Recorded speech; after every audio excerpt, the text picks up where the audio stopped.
안녕하세요. 사연에 빠지다의 DJ 민영입니다.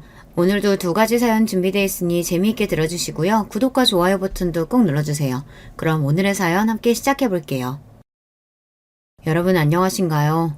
제가 살다 보니까 유튜브에 사연도 다 신청을 해보네요. 이래서 인생이란 어쨌든 오래 살고 볼 일이라고 그러나 봅니다.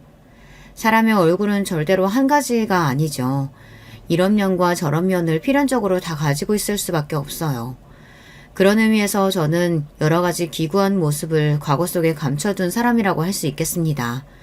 제 나이 28이 되던 해 남편을 처음으로 만났습니다.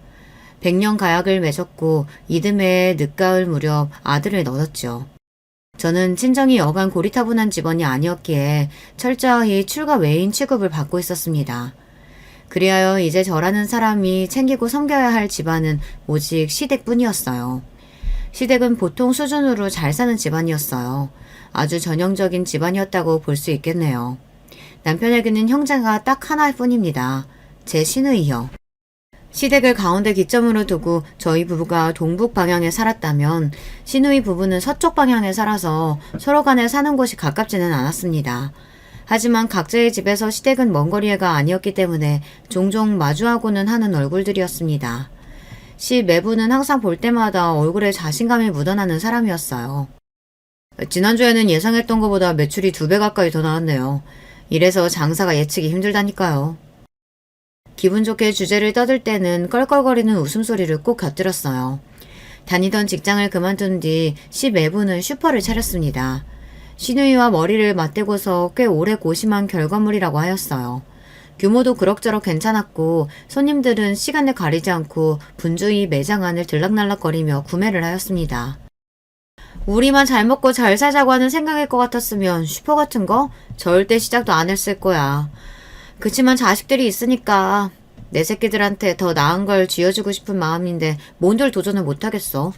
더 나은 미래를 맞이할 수 있다는 희망, 그거 하나 가지고 자식들 위해서 시작했던 거지. 기대보다 걱정이 훨씬 더 컸었는데 잘 돼서 너무 다행이지 뭐야. 이런 운명이었었나 봐. 시누이의 얼굴에는 고단함과 안정적인 여유가 동시에 흐르고 있었습니다. 두 자식들을 위해 부모로서 과감한 도전을 해낸 시누이 부부였습니다. 슈퍼가 잘 돼서 싫어하는 사람은 아무도 없었죠. 그리고 앞으로도 꾸준히 계속 그렇게 슈퍼가 무난하게 운영될 거라는 점을 의심하는 사람 역시 아무도 없었습니다. 하지만 어느 날부터인가 시 매부가 이런 소리를 하기 시작했어요. 원래 큰 판에서 돈이 크게 벌리는 법인데 지금은 그거 하나가 참 아쉬워. 암만 생각해도 아쉽단 말이지. 아무래도 운영 중인 슈퍼의 규모에 대해 아쉬움이 가득한 것 같았습니다. 분명 처음에는 절대 규모 가지고 왈가왈부하지 않았거든요. 제 생각이지만 처음에 차렸을 적에는 그것도 아주 규모가 넉넉하다는 계산으로 장사를 시작했었을 거예요. 그러나 사람 마음이라는 게 시시각각으로 변할 수밖에 없잖아요. 장사가 좀 되기 시작하니까 어느새 시 매부는 아쉬움의 입맛을 다시며 슈퍼를 바라보게 되었어요. 더 크게 차릴 걸, 이렇게 잘 될 줄 알았다면 진작에 더 크게 시작했을 텐데. 이런 생각이 걷잡을 수 없이 시 매부의 머릿속에 자리를 잡았습니다. 그러면서 시누이와 이 문제에 대해 진지하게 상의에 들어간 것 같았어요. 왠지 걱정스러웠는데 결국 몇 주가 흐른 뒤에 시누이 부부는 결국 그 슈퍼의 규모를 키우기로 결정 내렸고 그러면서 금전적인 도움이 좀 필요하다는 내용을 밝혔습니다. 규모를 그저 키우는 것이 아니고 아주 확 키울 작정인 것에 듣던 제 눈앞이 아득해지더라고요. 아예 영업을 하고 있던 그 근처의 빈 땅에다 초대형 슈퍼를 짓는 게 두 사람의 목표였던 거예요. 지금 이렇게 잘 되고 있을 때 더 도약을 해내야죠. 물 들어올 때 노를 저어야 할 거 아닙니까? 시매부가 열변을 토하였고 시누이는 자신만만한 얼굴로 계속 추임새를 곁들였습니다. 그 앞에 앉아 계신 시부모님의 얼굴은 아주 복잡한 기색이었고요. 시누이는 자기 시댁 식구들로부터 이미 십시일반 돈을 걷기로 했다고 그랬어요. 그러니까 자기 친정에서도 도와줄 수 있는 만큼 도와줬으면 좋겠다고 솔직하게 말을 하더라고요. 그렇게 말을 하는데 시부모님 입장에서 어떻게 단호히 안 된다는 소리가 나가겠나요? 게다가 우려 속에서 차렸던 슈퍼가 잘 되고 있었기 때문에 시 매부의 주장에 따라서 더 커지면 수익도 그만큼 커질 것이라는 기대감이 고개를 드는 것도 어쩔 수 없었고요. 시부모님은 그냥 보통으로 살아오신 분들이었어요. 재산도 그저 고만고만하게 들고 계셨죠. 그리고 그때 그 재산이 전부 신우이 부부에게 넘어갔습니다. 몇 달 뒤 그 지역에서 가장 큰 슈퍼가 문을 열었습니다. 커다란 현수막에 적힌 확장 이전, 그랜드 오픈 같은 글자들이 모두의 기대감을 안고 있었죠. 그때 그렇게 잘 되었다면 얼마나 좋았을까요? 성공을 했다면, 아니, 최소한 쪽방만 치지 않았어도 좋았을 것입니다. 그러나 엄청난 규모로 문을 연 그 대형 슈퍼는 완전히 폭삭 망해버리고 말았습니다. 그야말로 패가 망신이라는 표현이 딱 걸맞았어요. 어마어마한 빚더미를 마주해야만 했죠. 그 빚, 그 엄청난 거액은 지금 기준으로 보아도 식은땀이 줄줄 흐르고 삶의 의욕이 저절로 사라지는 숫자인데 당시에는 차라리 죽는 게 어떨까 싶을 정도 생각밖에 안 드는 그런 끔찍함이었습니다. 그 대단하디 대단한 피해에서 저희 집도 무사할 수 없었죠. 저희 부부도 돈을 그때 다 잃었습니다. 작은 단칸방 집으로 쫓기듯 이사를 가야만 하였고요. 시부모님께서는 온 마음과 정성을 다해 기도를 드려보겠다 하시면서 어느 날 이른 새벽부터 산에 오르셨다가 그만 사고를 당하셨습니다. 두 분 다 산길을 오르던 중 발이 미끄러져 한참을 아래로 구르셨던 거예요. 머리를 다치셨던 시아버지께서는 병원에서 사경을 헤매시다 한 달을 좀 넘게 버티신 끝에 돌아가셨습니다. 시어머니께서는 사고 이후 열 하루 만에 의식을 제대로 되찾으셨던 바 있는데 상태가 너무 좋지 않아서 혹시나 충격을 받아 잘못되실까 시아버지께서 사경을 헤매고 계심을 알려드리지 못했고요. 시아버지께서 돌아가신 직후에도 발효 알려드리지 못하다가 나중에 힘겹게 퇴원을 해내신 이후 천천히 회복을 좀 해내고 계신 게 보일 때쯤 그제서야 조심스럽게 알려드려야 했습니다. 그때 시어머니께서는 차마 입에서 아무 소리도 못 내시고 당신의 가슴을 쥐어짜듯 두드리고 또 두드리며 그렇게 한 맺힌 눈물을 흘리셨습니다. 저희 부부는 숙연함과 죄송함으로 그저 고개만 힘없이 떨구고 있을 따름이었어요. 솔직히 원흉을 꼽는다고 하면 시매부였죠. 애초에 슈퍼를 시작한 것도 무리하게 확장 이전을 하자고 나선 것도 시매부였으니까요. 그리고 신우이는 피가 섞인 시댁 식구이기라도 하지 시매부는 그렇지 않으니까 마음이라는 게 아무래도 좀 그랬던 것 같네요. 그런데 시매부가 마음고생을 너무 많이 해서 얼굴이 반쪽이 되다 못해 아예 산송장처럼 변한 모습을 보니 차마 원망의 말이 입 밖으로 안 나가더라고요. 당신 때문에 지금 우리가 어떻게 된 줄 아느냐, 우리 아들이 얼마나 열악한 환경에서 살게 된 줄 아느냐, 막 이렇게 따지면서 온갖 원망을 소리를 다 내뱉고 싶은 게 본심이었지만 사람의 몰골도 아닌 것처럼 그렇게 변해버린 시매부의 모습을 마주하고 나니 진짜 그냥 한숨밖에 안 나오더라고요. 시매부도 자기 자식들 더 나은 환경에서 공부시켜주고 싶다는 일념으로 그렇게 해서 대학 더 잘 보내주고 뒷바라지 잘해주고 싶다는 부푼 마음으로 도전했던 거니까요.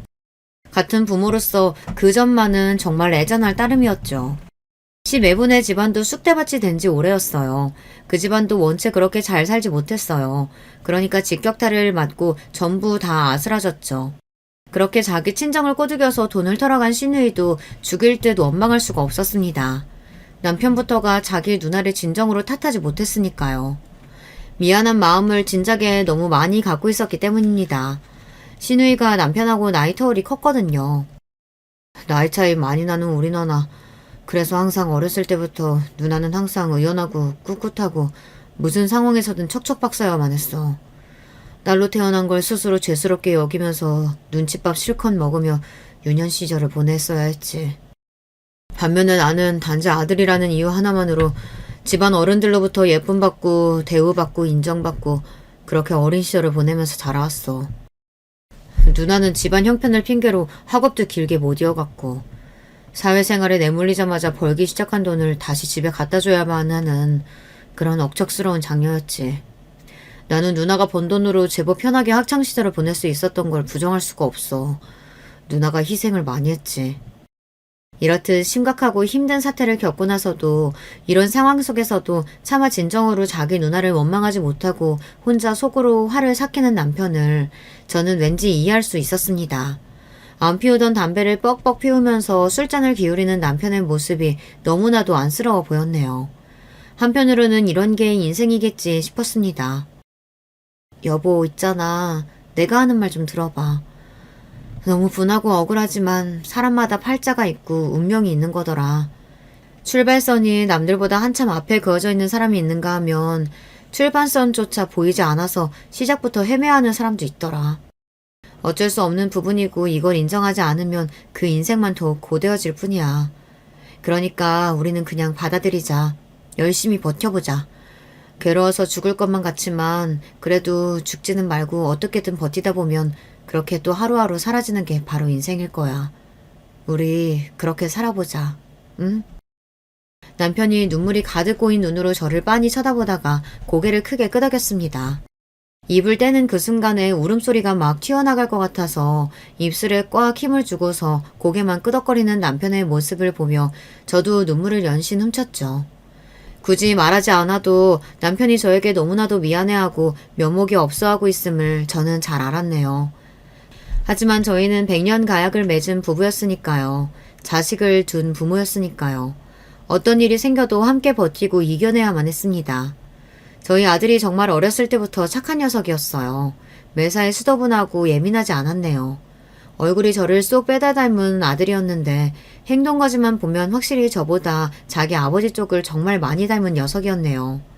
건강하기만 해도 바랄 게 없이 고마웠는데 성격이 착하기까지 했습니다. 이렇게 고맙고 기특한 내 자식을 바라볼 때면 자연스레 미안한 마음이 따라붙더라고요. 어찌나 미안했던지 모릅니다. 내 자식이 이렇게 기특하고 잘났는데 부모가 받쳐주지 못해서 부족해서 그게 정말 눈물이 나는 점이었던 것 같아요. 부자는 망해도 3대가 간다고 하죠. 이뤄놓았던 미천이 있으면 그게 다 미들구석으로 돌아와서 회복을 이뤄낼 수 있는 요소가 되나 봅니다. 그렇다면 반대의 경우는 어떻게 봐야 할까요? 여러분은 어떻게 생각을 하시나요? 거지가 망하면 3대가 고생한다고 표현을 해야 맞으려나요? 미천 없는 사람들은 살면서 딱 한 번을 삐끗해도 끝날 수 있는 법이라는 생각도 저는 들더라고요. 금수저라는 표현이 뭔지 다들 아실 겁니다. 태어날 때부터 빵빵한 재력을 보유한 부모 밑에서 호의호식하며 걱정 없이 커온 사람들을 두고 금수저라고 하는데요.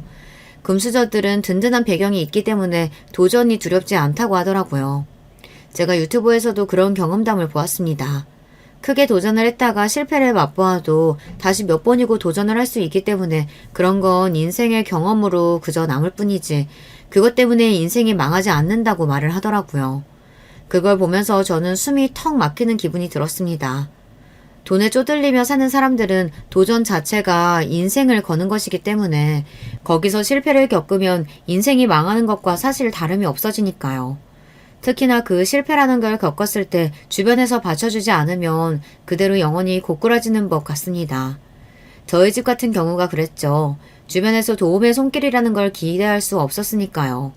시댁 망했고 시매분의 집안 망했고 시아버지 돌아가셨고 시어머니 건강 다 잃으셨고 사방팔방이 비투성이었습니다. 보이는 것마다 죄다 칙칙하고 절망스러운 풍경뿐이었네요. 혹시 친정에 도움을 청해볼 수 없었느냐고요? 이쯤에서 이 부분을 궁금해하시는 분들이 계실지도 모르겠네요. 예석하게도 고리타분하고 꽉 막힐 대로 막힌 친정이 형편까지 어려웠답니다. 총체적 난국이었다고 할 수 있겠네요. 그래도 염치불구하고 친정에 가서 도와달라고 빌어보고 싶어도 그럴 수가 없었어요. 땅을 파서 뭐가 나올 만한 곳이어야 삽을 들고 갈 거 아니에요. 근데 아무것도 안 나오는 땅이니까 바라보는 것만으로도 그저 가슴이 답답하고 고개를 돌릴 수밖에 없었죠. 시누이 부부가 시어머니를 모시면서 그렇게 살았습니다. 온 집안을 들쑤셔놓고 망하도록 만든 장본인들이기도 하지만 혹시라도 잘못된 선택을 할까봐 세상을 등지겠다고 그럴까봐 그 점이 걱정이 되던 차원에서라도 시누이 부부에게 시어머니를 모시고 살게끔 하였네요. 어쨌든 시어머니라는 어른이 계신 상황이라면 다른 생각 안 하고 그저 이 악물고 살 것 같아서 그랬습니다. 시누이네 애들은 둘 다 대학을 안 갔습니다. 처음에 슈퍼를 차렸을 때까지만 해도 자식들의 대학까지 이미 머릿속에 그려보면서 장밋빛 미래를 꿈꾸었던 게 시누이 부부였는데 참 세상사 한번 잔인하게 돌아갑니다. 그마저도 큰애가 고작 22살의 나이에 혼전 임신을 하면서 상황이 어렵고 어처구니 없게 되었네요. 아무도 반기지 않았던 결혼이었고 그때 마주했던 시매부의 얼굴이 까맣게 너무 아픈 환자의 낯빛을 하고 있어서 제가 얼마나 심장이 철렁 내려앉았는지 모릅니다. 피골이 상접한 시누이 쪽도 마찬가지였고요. 그래도 어떻게든 발버둥을 치면서 일을 하러 다니고 돈을 버는 두 사람의 인생을 앞으로도 응원하고 싶은 마음이었네요. 시어머니께서는 뵐 때마다 내가 죽어야지, 빨리 죽어야지 이런 말씀만 하셔서 저희 부부의 가슴을 아프게 만드셨습니다. 저희도 없이 사는 쪼들리는 형편이었지만 다달이 시누이한테 10만 원씩 붙이고 살았네요. 시어머니 입으로 들어가는 간식 비용이나마 보탰으면 해서요. 더 많이 주지 못해서 항상 마음이 무거운 채로 살았습니다.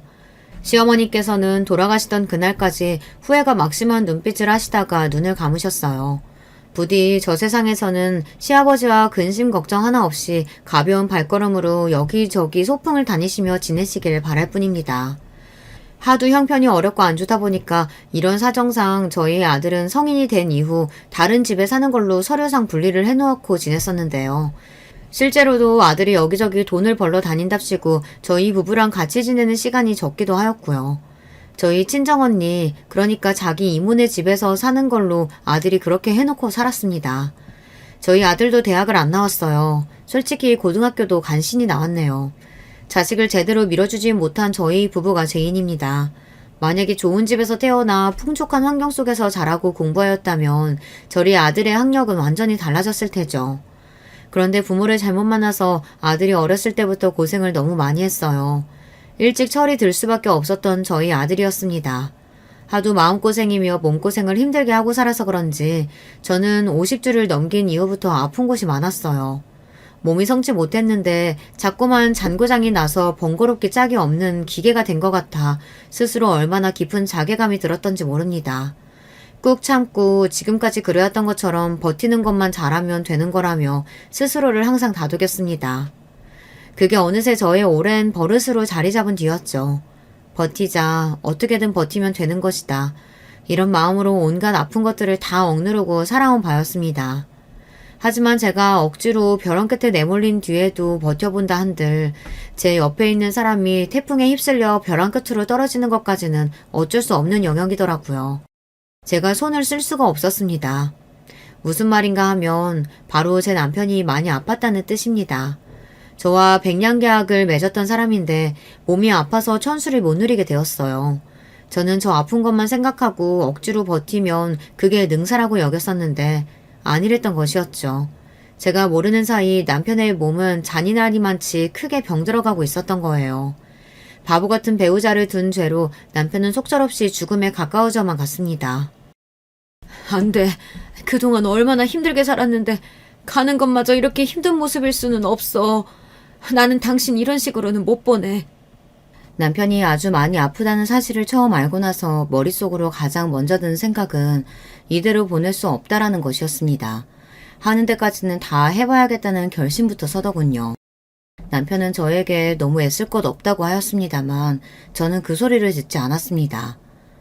내가 당신을 어떻게 포기해. 하는 데까지 나는 다 해볼 거야. 당신 살리기 위해서라면 수단 방법 가리지 않을 준비 되어 있어. 저는 이미 각오가 선 뒤였으나 남편은 슬픈 눈으로 저를 바라보았습니다. 옛날에 시부모님께서 산에 올라갔다 사고를 당하셨던 그때가 남편은 떠오른다고 하였어요. 그때 그 미치도록 어려웠던 상황 속에서 갑자기 엄청난 병원비까지 생겨났었고 그게 다 함께 빚이 된 바였었죠. 그랬던 과거가 떠오르면서 남편은 가슴이 너무 아팠던 것입니다. 나는 당신에게 또 한 번 짐을 주고 싶지 않아. 그래서 그래. 당신은 짐이 아니야. 내 짐을 나눠 들어주는 인생의 동반자지. 그러니까 짐 같은 소리 앞으로 제발 하지도 마. 나는 포기 못해. 저는 남편을 쉽게 보낼 수 없다는 저의 각오를 저버리지 않았습니다. 그래서 해볼 수 있는 건 정말 다 해본 뒤에 존재하는 모든 치료를 다 받아보고 약을 써보고 그렇게 한 뒤에야 남편을 떠나보냈습니다. 마지막 순간이 왔을 때 그때가 되어서는 남편에게 어찌나 미안했던지 모릅니다. 내 미련 때문에 당신이 인생에서 마지막 나날을 너무 힘들게만 보낸 게 아닐까 싶어서 그게 너무 미안해. 편하게 지내다 가고 싶었을 텐데 내 욕심 때문에 당신 많이 힘들었지? 아니야, 그렇게 생각하지 마. 나는 고마웠어. 나를 위해서 그렇게나 애를 써주는 게 끝까지 날 포기 안 하고 놓지 않아준 게 사실 많이 기뻤다. 여보, 나는 먼저 가서 기다리고 있을 테니 천천히 와. 내가 앞으로 항상 지켜봐 줄게. 그리고 다른 놈 만나도 돼. 나는 괜찮으니까 당신이 앞으로 최고로 행복한 길을 찾아서 그렇게만 지낸다면 좋겠어. 내가 정말 많이 미안하다. 미안하다고 하면서 저를 쳐다보던 남편의 그 눈빛을 저는 죽는 그날까지도 잊지 못할 겁니다. 남편이 숨을 거두고 나서 저는 아들과 서로 기댄 채로 한참이나 울었습니다. 인생이 뭔지, 각자가 짊어진 굴레가 뭔지 그런 것들에 대해서 서글픈 고민들을 많이 해본 순간이기도 하였네요. 그리고 꼬박 반년이 지났을 때 시어머니께서 돌아가셨습니다. 너무 오래도록 이 질긴 목숨 연명해서 미안하구나. 시어머니께서도 돌아가시기 전에 미안하다는 말씀을 남기셨죠. 저 세상에서 시아버지와 남편을 만나 함께 있겠다고 하신 뒤에 숨을 거두셨어요. 임종을 지켜보던 시누이가 정신이 거의 놓을 기세로 오열하였습니다. 엄마가 왜 나한테 미안하다고 하고 떠나세요, 왜? 평생 미안할 일 해온 건 바로 이 못난 딸년이었어요. 나 때문에 엄마가 죽는 그날까지 고생만 하신 거라고요. 시누이의 통곡, 그 울부짖음이 제 가슴을 아프게 후벼 파고 들었습니다. 2년 후에는 시 매부가 투병 생활을 하기도 하였고 정말 여기도 많이 힘들고 괴롭게 살았습니다. 저는 여기저기 고장이 난 몸뚱이를 가지고도 잘만 꾸역꾸역 버티며 살고 있었고요. 저희 아들은 지방에 머물며 일을 하던 도중 결혼할 짝을 만났답니다. 며느리는 대학까지 나온 인물입니다. 지방에 4년제 대학을 나왔고요. 장학금도 2번이나 받았었다고 해요. 며느리는 어린 나이에 생물을 여의었고요. 그리고 계모를 맞이하였죠. 사춘기 시절에 몇 차례 대판 싸운 이후로 감정의 골이 너무나도 깊어질 대로 깊어져서 회복이 되지 않은 모녀 관계는 더욱 서먹서먹하고 어색하고 좋지 않은 상태로 굳어버렸고요. 형제로는 이복 동생이 한 명 있었습니다. 집안에 그런 사정이 있었다는 것만 빼면 며느리는 그럭저럭 평탄하게 살아온 인물이라고 할 수 있었죠. 그런데 며느리가 대학교 4학년에 재학 중일 때 큰 일이 터졌던 거예요. 며느리의 집이 사기를 당한 것이었죠. 그 때문에 온 재산이 날아가 버렸어요. 하지만 거기서 끝이 아니었습니다. 비극은 반드시 한 번만 일어나지 않거든요. 며느리의 이복 동생이 웬 인터넷으로 도박을 그렇게나 했다네요. 폭삭 주저앉은 집안을 일으켜보려고 했다나 그런 건 핑계였고요. 그 도박 때문에 올라앉은 빚더미의 크기가 말도 못하게 커져버렸죠.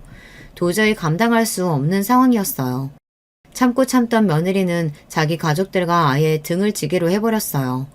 가족들과 연을 끊기고 철저히 혼자가 되어서 악착같이 정말 악바리 정신으로 무장을 한 채 살아온 나날이었습니다. 며느리의 입장에서는 인생이란 게 도무지 사는 게 아니었어요. 하지만 이 심정을 알아줄 사람이 없었죠.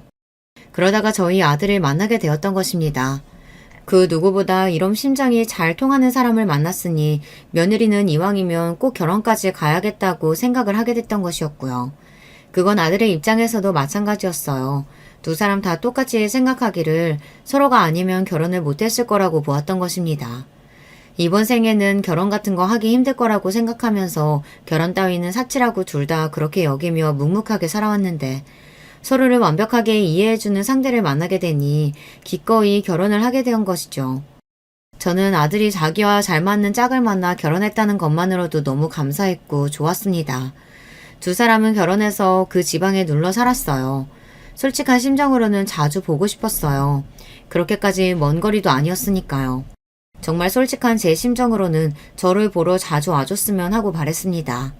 제가 보러 내려가서 그 집에서 몇 주씩 머물고 싶기도 하였네요.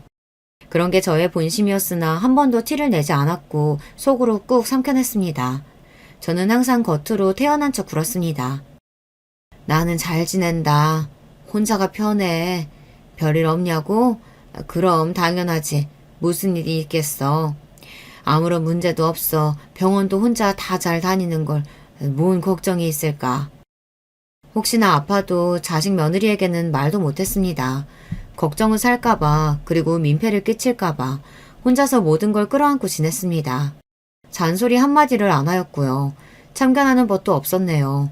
부족하고 못난 모습만 아들에게 보이며 살아온 저였기에 아들의 결혼 생활에 제가 감히 끼어들고 손가락을 얹고 싶은 마음도 들지 않았습니다. 그런 제가 유일하게 자식 며느리들 들들 볶아가며 닭달에 대고 잔소리를 날렸던 건 남편의 기일을 챙기는 문제였습니다. 온 정성과 마음을 다하기를 그날만큼은 꼭 그렇게 굴어주기를 제가 바랬거든요. 제가 워낙 남편이 떠난 날을 유난스레 여기고 챙기니까 며느리도 잠자코 시간을 내었지만 속으로는 생각이 많았던 모양입니다. 저한테 조용히 이런 소리를 하더라고요. 어머님은 억울하지도 않으신가 봐요. 원망스럽지도 않으세요? 솔직히 결혼 한 번 잘못해서 이렇게 되신 거잖아요. 한평생 고생만 하셨는데 그럼에도 돌아가신 아버님을 그렇게나 챙겨드리고 싶으세요? 제가 알기로는 아버님 편찮으셔서 돌아가실 때도 그전까지 어머님이 온갖 안간힘 다 쓰셨다고 하던데. 정말 대단하세요. 저는 이해가 안 돼요. 아무리 가족이라고 해도 저는 진짜 죽일 듯이 원망스럽거든요. 저는 제 가족을 가족이라고 부르기도 싫어요. 그러니까 연 끊고 후련하게 사는 것이고요. 시누이 부부의 무리한 사업 확장 때문에 시작되었던 온갖 시련이었으니 며느리가 보기에는 제가 결혼을 잘못해도 너무 한참 잘못해서 인생을 망친 불쌍하고 불우한 여자로 여겨질 듯 싶었습니다. 저는 제 남편의 가족들이니까 시댁도 당연히 제 가족이니 그러니 가족을 위해 함께 고난의 시기를 보내고 버티며 이겨내는 건 당연한 일이라고 생각했거든요. 하지만 며느리는 그런 저를 죽어도 이해할 수 없다는 눈으로 바라보고 있었죠. 제 아들과 결혼한 지 2년이 다 되어갈 무렵 며느리의 양친이 결국에는 이혼을 하셨다는 소식이 들려왔습니다. 어차피 안 보고 살았으나 그럼에도 며느리는 한숨이 저절로 흘러나오는 모양이었습니다. 양친의 이혼 때문에 며느리가 며칠 동안을 심란한 얼굴을 하고 살고 있다고 아들이 말해주더라고요. 두 사람은 결혼 3여 년 만에 2세를 가졌습니다. 기쁜 임신 소식이 들려왔고 저는 너무 감격스러워서 눈물이 찔끔 날 정도였죠. 며느리가 뱃속의 아이한테 몹시나 집착을 한다고 아들이 그랬습니다. 엄청나게 신경을 쓰며 지낸다는 이야기였죠. 며느리는 임신 사실을 11주가 되었을 때 알았다고 하던데요. 그걸 가지고도 늦게 알아차려서 정말 미안하다며 뱃속의 아이한테 며느리가 얼마나 사과를 하면서 유난을 떨던지 모른다고 그랬습니다. 당연한 이야기지만 두 사람은 굉장히 아끼면서 결혼 생활을 해온 바였어요. 절약은 기본이었죠. 그럼에도 며느리는 뱃속에 아이가 먹고 싶다고 생각이 들면 얼마나 비싼 음식이든 가리지 않고 마구마구 사 먹었다고 하였습니다. 아이가 먹고 싶어 하면 그걸 꼭 들어줘야 한다는 게 며느리 생각이었고요. 그러면서도 다른 곳에 들어가는 비용은 허리띠를 더욱 졸라매면서 아끼자고 하였어요. 태어날 아이를 생각하면 한 푼이라도 더 돈을 아껴서 모아야 한다는 이야기였습니다. 며느리는 이상적인 가정을 이루는 것에 상당한 집착이 있는 듯 하였어요. 나는 자식한테 해줄 수 있는 건 다 해주는 그런 부모가 되고 싶어.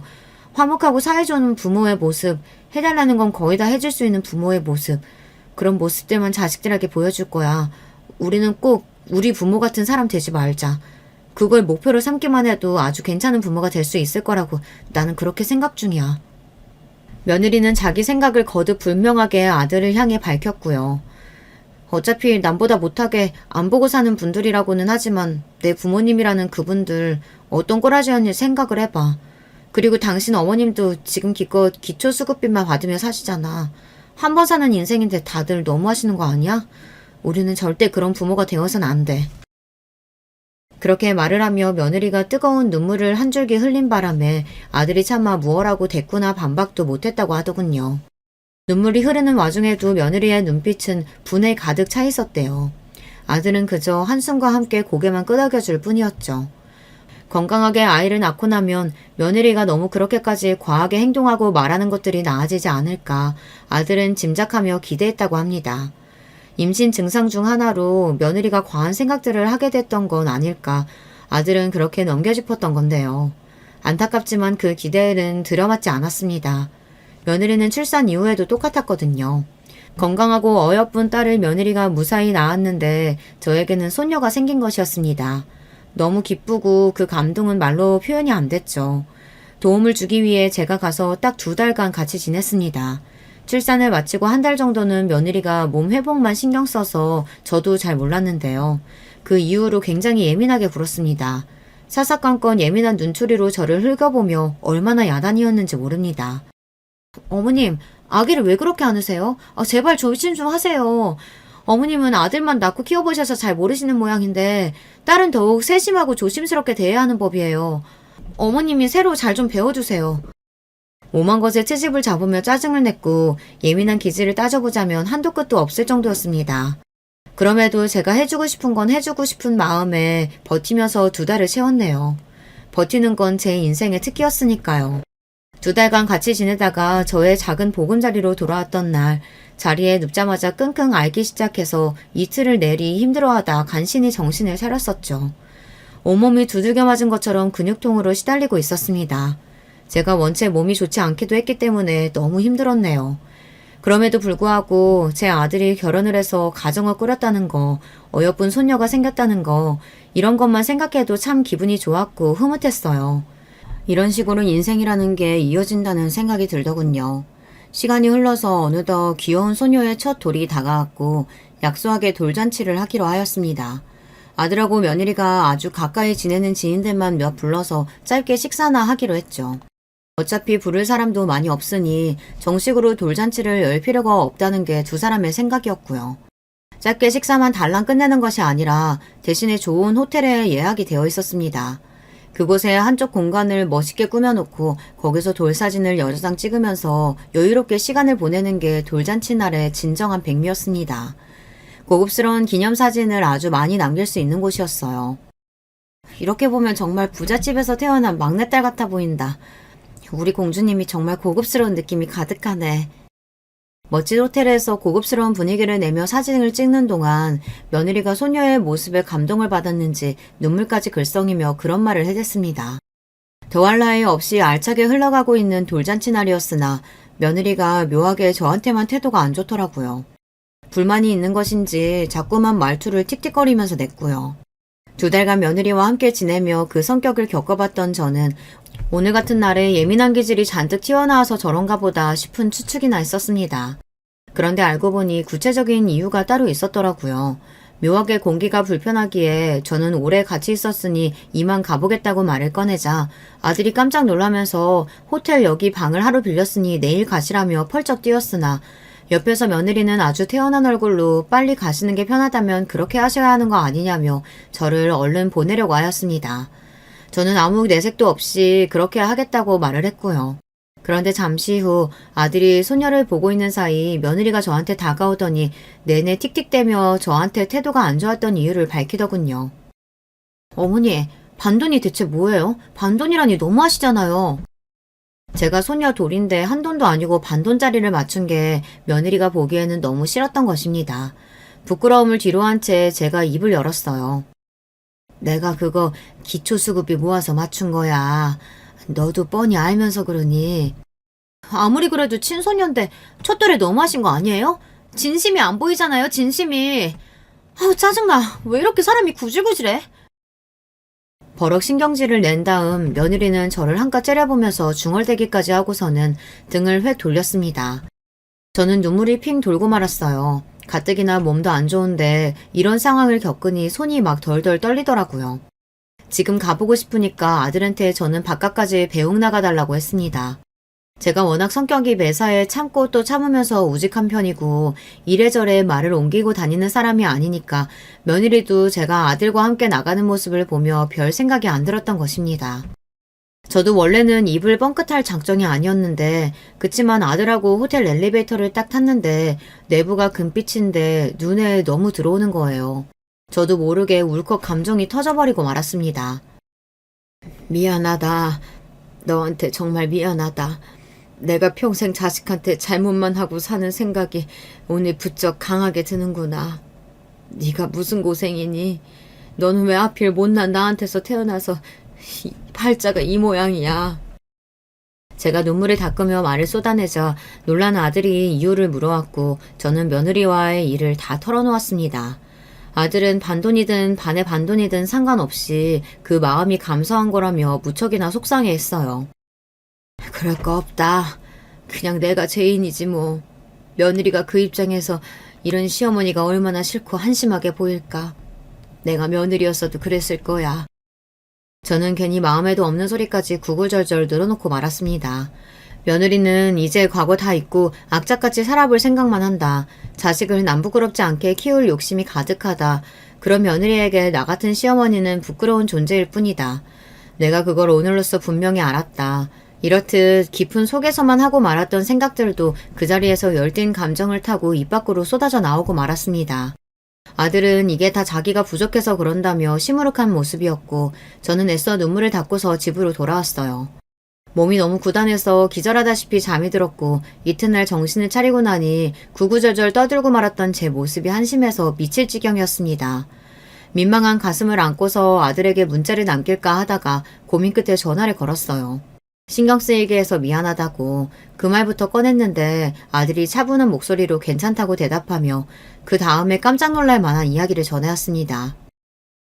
제가 그분 찾았어요. 그분? 갑자기 웬 소리니? 누구 말하는 거야? 미국에 계신 그분이요.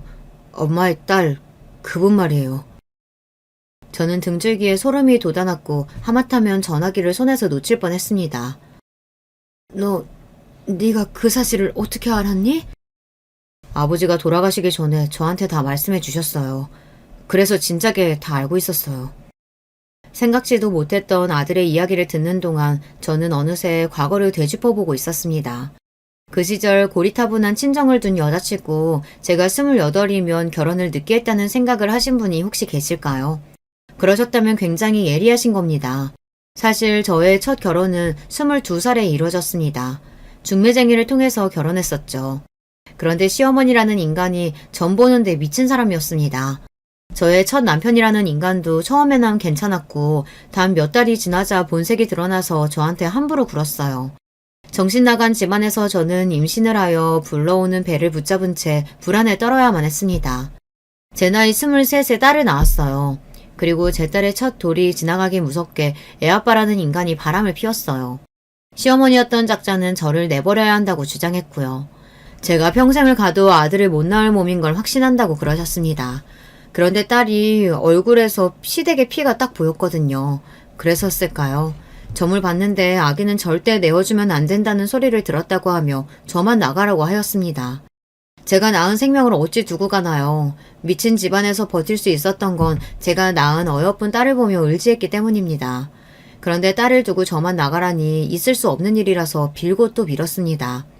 그랬더니 어느 날은 시어머니였던 그 인간의 친구, 그리고 시누이였던 미친 여자까지 그렇게 셋이서 저를 붙잡고 끌고 나가서 옷을 막 벗겨내고 물이 반쯤 얼어있는 냇가에 저를 던져버렸습니다. 그때가 추운 겨울이었죠. 저는 수치스럽고 아프고 춥고 정말 죽을 것만 같았습니다. 저는 더 이상 그곳에서 살 수 없었어요. 그 동네에서는 황당하게도 제가 웬 남자하고 바람이 나서 붙어먹다가 그 현장을 들키는 바람에 옷도 못 입은 채로 도망쳤다는 소문이 돌았습니다. 그 미친 집안 사람들이 낸 소문이었죠. 만신창이가 되어서 친정으로 향했습니다. 친정에서는 저에게 화를 냈어요. 상황이 그렇게 되었으면 그냥 애를 냅두고 얼른 빠져나왔으면 될 일이지 왜 이렇게까지 일을 어렵게 만드냐고 하더군요. 애가 없어야 다시 남자를 만날 것 아니냐며 저한테 불같이 화를 냈습니다. 애를 데려올 생각은 추워도 하지 말라며 엄포를 놨고요. 이러지도 저러지도 못한 채 저는 버티고 또 버텼습니다. 그러다가 26세 해가 밝았던 시기에 결국 결혼 생활을 완벽하게 정리하고 끝냈으며 아이를 영영 두고 떠났습니다. 자식을 등진 엄마가 저였어요. 그 후로 몇 달이 지나서 애 아빠 그놈이 재혼을 했고 딴 지역에서 살게 됐다는 소식을 듣게 되었어요. 아이를 데리고 재혼한 것이었죠. 친정 식구들은 저에게 잘단 일 아니냐며 이제 아이 걱정은 말고 얼른 다시 짝이나 만나라고 했습니다. 그런 과정을 보낸 끝에 만난 인연이 제 남편이었던 거예요. 제 과거를 다 알고도 품어준 사람이었습니다. 저에게 새로 생긴 시댁은 예전에 그 미친 집안하고 비교할 수도 없을 정도로 괜찮은 집안이었습니다. 결혼을 앞뒀을 때 시부모님, 시누이, 시매부 모두 제 과거를 알게 됐는데 다들 깜짝 놀랐음에도 저를 받아주었어요. 그러니 제가 남편과 시댁에게 제 마음을 다 할 수 있었던 거예요. 끔찍했던 첫 번째 결혼 생활을 다 뒤로 한 채 살았으나 제 아이, 제 딸만은 지워지지가 않았습니다. 항상 궁금했죠. 어려운 형편 속에서 저희 아들이 고등학교를 다니고 있었을 때 유독 딸이 생각났습니다. 남편이 그때 말했어요. 수소문해서 찾아서 한번 만나보라고요. 바로 용기를 냈어야 했는데 딸을 버렸던 엄마라는 것에 죄책감이 들어서 그러지 못했습니다. 혼자서 끙끙 앓고 있다가 몇 년 더 지나서 남편과 상의 끝에 딸을 찾아봤습니다. 마침 딸은 미국으로 떠나기 직전인 상황이었어요. 우여곡절 끝에 만나기로 약속을 잡았고 남편과 함께 나가봤죠. 자리에 나온 딸이 저와 체형이 아주 비슷하고 인매 또한 비슷한 것이 저는 눈물이 났습니다. 딸은 자신에게 낳아준 엄마가 따로 있었다는 사실을 진작 알고 있었다고 했어요. 왜냐하면 이북 형제들과 차별을 심하게 당했으니까요. 미친놈의 그 집안 사람들이 입도 함부로 놀렸기 때문에 딸이 과거 이야기를 잘하면서 다 듣기도 했다고 합니다. 그래서 딸은 자기를 버리고 간 저를 원망하면서도 차마 미워할 수 없었다고 했어요. 떠나기 전 이렇게 뵙게 돼서 다행이라는 생각이 드네요. 저는 살면서 너무 지겹고 지치는 일들만 가득했기 때문에 이 나라를 아예 뜨고 싶다는 소망이 항상 있었어요. 재미교포하고 결혼 약속을 한 김에 미국으로 건너가서 영영 살기로 했어요. 엄마가 그동안 잘 살고 계셨다니까 안심이네요. 엄마의 가정에 행복만 가득하길 바랄게요. 딸은 무덤덤하게 말했으나 눈가가 어느새 젖어 있었죠. 저희 부부는 이래저래 힘들게 사는 중이라는 소리를 그 앞에서 전혀 하지 않았고 평범하게 아주 잘 사는 척 했습니다. 100만 원이 든 봉투를 딸에게 건네주기도 했죠. 꼭 받아달라고 간절하게 말을 했더니 딸이 마지못해서 그걸 받았습니다. 눈물을 꾹 참으며 돌아섰던 딸과의 만남은 깊은 여운을 남겼고 몇 날 며칠을 곧 씹으며 지냈어요. 그리고 며칠 뒤 집으로 웬 편지가 왔는데 미국에서 보낸 것이었습니다. 덕분에 한국이 외로운 곳이라고만 기억되지 않게 됐어요. 감사해요. 만약에 제가 다시 한국에 가서 살게 된다면 그건 두 분 덕에 용기가 생겼기 때문일 거예요. 이런 내용이 적힌 편지였습니다. 혹시나 싶어서 100만 원이 들었던 봉투 안에 주소와 연락처 같은 걸 적었었거든요. 그걸 보고 딸이 편지를 붙인 것이었죠. 그 편지를 안고서 한참을 울었습니다. 고맙고 기특하고 또 미안해서 그랬습니다. 딸이 미국으로 떠나기 전에 만났고 편지를 받게 된 것까지 남편의 덕이 분명히 있었죠. 그래서 남편에게도 많이 고마웠어요. 딸이 보내온 편지를 고이고이 몰래 간직하고 있었는데 설마 그 편지 봉투에 기재되어 있던 보낸 사람의 주소를 남편이 아들에게 알려주고 세상을 떠났을 줄은 상상도 못했습니다. 그 주소로 편지를 붙일까 하다가 미국에서 살다 온 경험이 있는 지인한테 일단 물어봤어요. 그랬더니 지인이 그 주소를 보더니 그 근처에 있는 한인교회를 찾더라고요. 그 주소지 근처에 있는 한인교회 두 곳을 연락해봤죠. 한인들끼리 사회를 이루며 지내기 때문에 높은 확률로 한인교회를 다니고 있을 거라고 아들의 지인이 추측했다고 해요. 그래서 인터넷에 나와 있는 번호로 전화를 걸었고 한 곳에서 제 딸이 그곳에 다니고 있다고 그랬던 겁니다.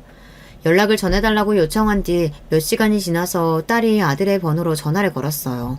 그렇게 제가 낳은 두 자식 간의 통화가 이루어졌던 것입니다. 아들은 제가 너무 외롭고 힘들어한다는 이야기를 꺼냈고 딸은 그 말을 듣자마자 울었다고 합니다.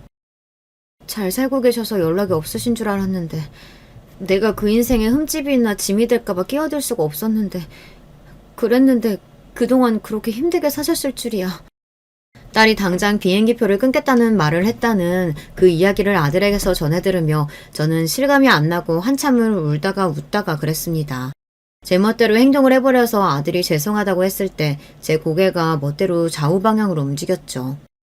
아니야, 잘했어. 정말 잘했다.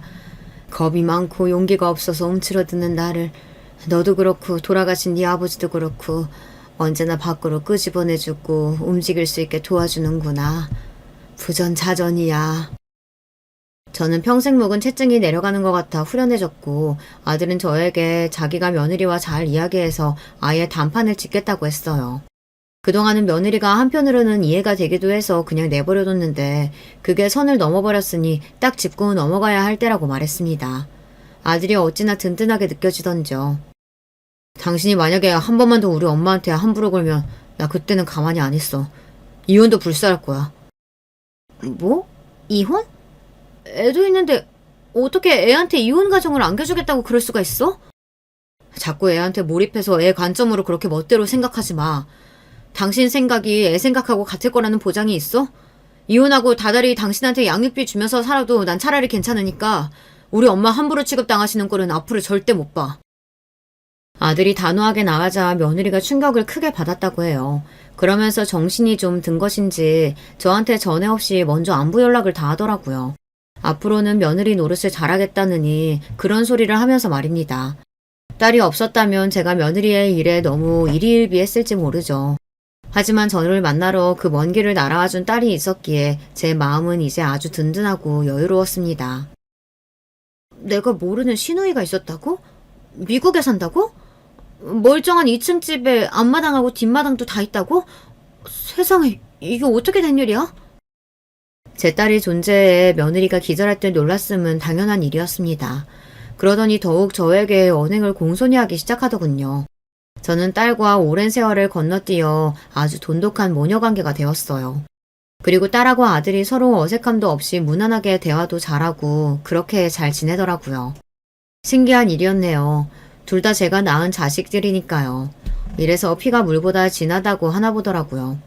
시누이하고도 딸이 인사를 나눴고 서로를 신기해하는 장면에 저는 눈물 섞인 웃음이 나왔습니다. 의외의 장면들이 계속해서 끼어드는 게 그게 인생인 것 같아요. 안녕하세요. 저는 경기도에 살고 있는 40대 여성입니다. 열심히 제 주관을 지켜오며 살아왔지만 인생이 참 제 뜻대로 흘러가지 않는 것 같아서 답답한 마음이 드네요. 제 이야기를 한번 시작해 보도록 하겠습니다. 저는 결혼한 지 3년이 되었고 이래저래 남편과 좋은 감정을 가지고 인연이 되었어요. 사실 한 번 정도는 결혼을 고민해 볼 기회가 있었는데 제 발로 차버렸던 것 같아요. 왜냐면 결혼할 때 지금의 시어머니 반대가 꽤 심했거든요. 나는 엄마 없이 자란 것들은 영 신뢰가 안 가. 이상하게 버릇도 없고 복이 없어. 내가 그동안 봐온 바로는 딱 그 짝이더라니까. 아니 게다가 아빠도 아프시다며? 이거 원... 적어도 부모가 둘 중 하나는 성해야지. 뭔 근본도 없는 집이랑 연을 맺고 앉아있냐? 어머니의 이 말은 연애 시절 저에게 큰 상처를 주었고 저는 너무 많은 충격을 받고 남편과 거리를 두었어요. 하지만 계속해서 구애해오는 남편 때문에 저도 억지로 생각을 돌려보게 되었어요. 그리고 본격적으로 어머니가 저와의 결혼을 허락하신 이유는 다른 것에 있었답니다. 바로 예비 시아버님이 아프셨기 때문이에요. 아이고 명준아, 네 아빠 오늘 내일 하는 상황에 빨리 장가라도 가야지 어쩌냐. 빨리 그 누구냐, 그 예진인가 뭔가랑 결혼해. 아이 전화 좀 바꿔줘봐라. 이러면서 막 닥달을 하면서 절 바꿔달라고 하더니 얼른 결혼들 하라고 하시는 거예요. 우리 명준 아버지 지금 그나마 말짱할 때 얼른들 결혼식 올려라. 응? 어른들 누구건이 있을 때 진행을 해야 되는 거야. 그래야 보기가 좋지. 에거, 니네 집도 혼주석에 앉을 어른이 아무도 없다며. 우리 쪽까지 나 혼자 앉아서야 되겠냐? 어머니는 이렇게 말하시면서 구태여 결혼을 당기자고 하셨고 저는 친정아빠가 돌아가신 지 6개월도 안 된 상태였는데 마음의 준비가 안 되었어요. 이때는 제가 화가 나서 밀었고 결국 어머니와 저는 상당한 미움을 가진 상태로 1년 뒤 가족이 되었답니다. 하지만 저도 너무 서러운 게 어릴 적 돌아가신 우리 엄마와 제 관계를 두고 함부로 말하시는 게 참 싫더라고요. 그래도 결혼하면 좀 나아지겠지. 어머니랑 마주할 일이 뭐 얼마나 많을까 싶어 많은 것들을 참기로 했어요. 그런데 어머니는 내가 언제 그런 약속을 했냐면서 아들 집에 수시로 드나들겠다고 선포하시더라고요. 얘, 내가 왜 우리 아들 집을 드나드는데 네 눈치를 봐야 하냐? 너 그렇게 맨날 따지고 들고 그러면 복도 달아나는 거야. 난 너한테 쌓인 거 많다. 그래도 참고 지켜보는 줄만 알아 너는. 알았냐? 어머니는 매번 이런 식으로 말을 하면서 예고도 없이 찾아오셨고 어느 날은 또 정말 황당한 일을 저지르기도 하셨는데요. 갑자기 전화하셔서 집이냐고 막 물어보시더니 한 10분쯤 지나서 웬 어르신들 2분을 모시고 집에 들이닥치신 거예요. 예, 빨리 과일이랑 이것저것 좀 내와라. 물도 갖고 오고. 뭐 마실 거 없냐? 아 그래, 여기 식탁 쪽 자리 좀 만들어. 아이고, 뭘 토요일 아침부터 라면들을 먹고 앉았냐. 빨리 좀 치워라. 아, 더럽게 이게 뭐야? 이러면서 그 낯선 아저씨와 아줌마는 식탁 앞 의자에 앉히시는 거예요. 편하게 티셔츠에 반바지만 입고 있던 남편은 옷이라도 제대로 챙겨 입겠다고 안방으로 뛰어들어가 버리고 저만 멍청이 서 있다가 그분들을 맞이하게 되었어요. 알고 보니 이분들은 어머니가 평소 거래하고 지내는 부동산 아저씨 아주머니셨는데요. 왜 이분들을 우리 집에 데리고 오신 걸까요? 나중에 이유를 묻는 저에게 대충 이렇게 얼버무리시는 거예요. 아우, 왜긴 왜야? 내가 필요하니까 불렀지. 내가 명준님 명의로 사둔 집이 있어. 그 집 상태 갖고 얘기 좀 하려고 부른 거야. 다 아들 거 될 거니까 불러서 얘기하는 거고. 그리고 그런 얘기 할 만한 곳이 네 집 말고 또 어디 있냐? 저는 어머니가 이렇게 막무가내로 밀고 나오시며 정말 당할 재간이 없더라고요. 그래도 이때에는 신혼이니까 참았어요. 나중에 임신했을 때에는 어머니를 정말 견뎌낼 수가 없어 중간에 대들고 싸우기도 했답니다. 임신 초기란 많이 지쳐있고 힘들어하는 저를 어머니는 대뜸 여행을 잡아서 끌고 다니셨거든요. 그때 정말 제가 잊혀지지도 않는 게 임신 4개월인 저를 갖다가 무작정 계곡으로 데려가신 거예요. 옛날에는 배가 잡채만큼 불러서도 잘만 엎드려서 호미질하고 농사짓고 별것들을 다 했어. 너 애 있다고 너무 유세 부리지 마라. 애를 너만 가져본 것도 아니고 너무 그렇게 유난 떨면 애가 밉게 나와. 아니, 어디 잘못돼서 나온다는 말도 있더라. 나 봐라. 나는 명준이 가졌을 때 그렇게 시부모님한테 순종하고 잘했어. 그러니까 애가 저렇게 반듯하고 이쁘게 태어났지.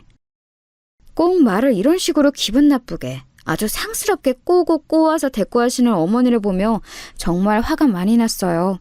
이쯤 되면 가만히 있으면서 이런 상황이 자꾸 흘러가게 허락하는 남편도 문제인 거잖아요. 저는 남편을 불러다가 얘기했고 이 인간은 중간에 껴서 뭐라 하지도 못하고 멍청이 있더라고요. 어머니 말씀하시는 거 들었지? 세상에. 나 아무리 입덧도 끝났다고 하지만 아직 임신 중기에 조심해야 될 때야. 막말로 물 받고 미끄러지면 어쩌려고 그래? 자기 원래 이렇게 어머니랑 어디 다니고 그런 것도 아니었잖아. 결혼하고 내가 들어오니까 갑자기 이런 스케줄 잡아서 막 돌아다니시는 거 아니냐고. 내가 왜 그런 스케줄에 다 맞춰야 해? 뱃속에 애도 있는데 진짜 너무 스트레스 받고 힘들어.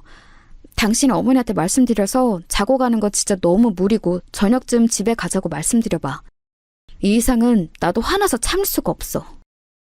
남편은 제 말을 듣고도 계속 우물쭈물하면서 자기 엄마 눈치를 심하게 보는 거예요. 근데 엄마가 모처럼 가자고 해서 온 건데 우리 결혼하고 애기 생겼다고 축하해주고 싶어서 그런 거잖아. 조금만 참아보자, 응? 이런 얼토당토 않는 반응에도 저는 화를 꾹 참고 견디려던 찰나 점심을 먹는 중 진짜 머리 끝까지 화가 치솟더라고요. 제가 임신해서 호르몬이 많이 나와서 그런 건진 몰라도 너무너무 서운한 상황을 겪게 되었어요. 임산부를 앞에 두고 이게 있을 법한 일인가요? 어머니는 임신한 며느리 생각해서 사주는 밥이라고 하시더니 그 맛있다는 갈비집에서 고기를 굽는 족족 자기 아들한테만 쑥쑥 올려다 주시는 거예요. 명준아, 이것도 먹고 저것도 먹어. 너가 아빠 된답시고 고생 많았지.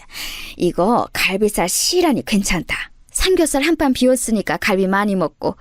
갈비탕도 시켜줄까? 이러면서 계속 본인 아들 먹을 것만 챙기시는 거예요. 저도 엄청 속이 허한 상태였기 때문에 갈비 한 점 집으려고 했더니 어머니는 대뜸 제 손등을 탁 치면서 이런 말씀을 하시더군요. 에그머니나, 아직 고기 안 익었다. 이거 시뻘건 거 봐라. 먹고 탈려면 어쩌려고 그래? 이건 손대지 말아라.